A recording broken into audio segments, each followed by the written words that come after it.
Book 2, A Quiet Desk, A Quiet Mind, Creating a Nervous System Safe Workspace, teaches that sustainable excellence in online and virtual work is not created only through motivation, talent, intelligence, or productivity systems, but through the deliberate design of environments that support nervous system regulation, ethical attention, cognitive clarity, and embodied well being. The book argues that modern professionals frequently underestimate the degree to which physical surroundings influence emotional regulation, attentional capacity, decision quality, compassion, ethical behavior, and long term sustainability.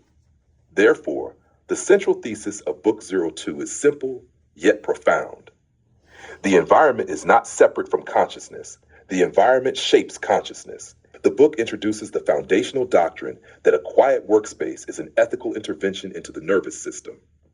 Human beings are biologically responsive to light, posture, temperature, clutter, noise, interruptions, sensory overload, digital stimulation, unpredictability, and environmental disorder. A chaotic environment subtly increases stress hormones, impulsivity, distraction, emotional fatigue, and mental fragmentation, while a calm, intentional, and orderly environment increases attentional regulation, emotional steadiness, psychological safety, creativity, patience, ethical reflection, and sustainable productivity. Thus, workspace design becomes a form of nervous system stewardship rather than aesthetic preference alone. Book 2 reframes the workspace as a cultivating environment rather than a merely functional desk. A laptop, chair, lighting system, headphones, notebook, calendar, internet connection, physical posture, plants, silence, and even breathing pauses become part of a wider ecology of human flourishing. Rather than asking, how can I work harder? The mature online professional learns to ask, how can my environment help my nervous system feel regulated enough to think clearly, act ethically, and work sustainably? In this framework, the workspace becomes a silent teacher of rhythm, boundaries, calmness, clarity, and dignity. The book argues that clarity is environmental before it becomes cognitive.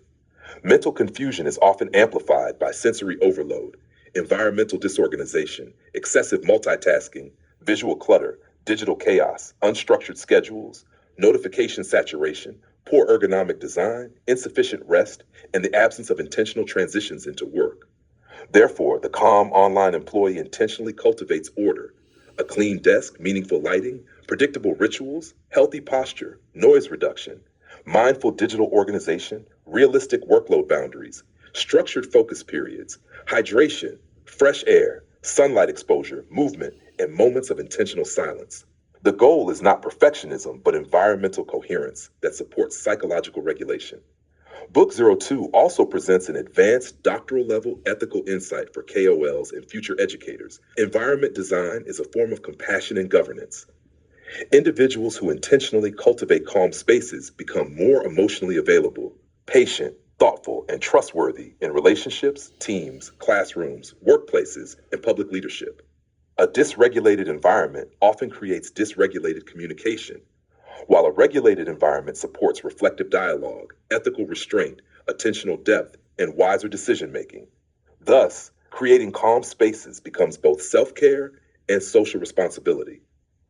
The book introduces the principle of ritualized transitions, emphasizing that the nervous system benefits from predictable movement between states.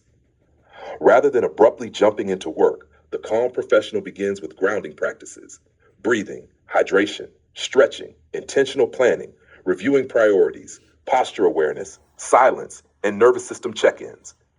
Likewise, ending the workday becomes a conscious ritual involving reflection, gratitude, closure, emotional release, workspace resetting, and mental separation from digital demands.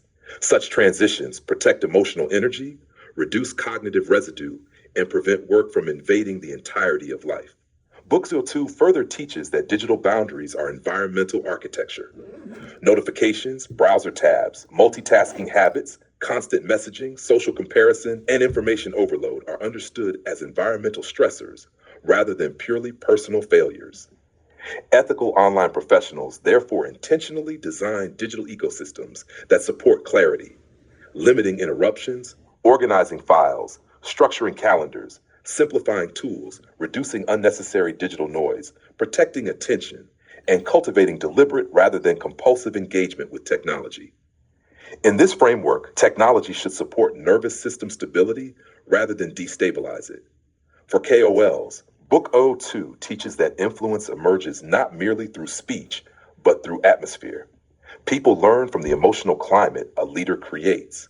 A regulated educator, ethical writer, adjunct instructor, scholar, or online professional transmits steadiness not only through words, but through rhythm, pacing, attention, visual order, emotional regulation, and professional presence. The nervous system of the audience often responds before the intellect fully understands.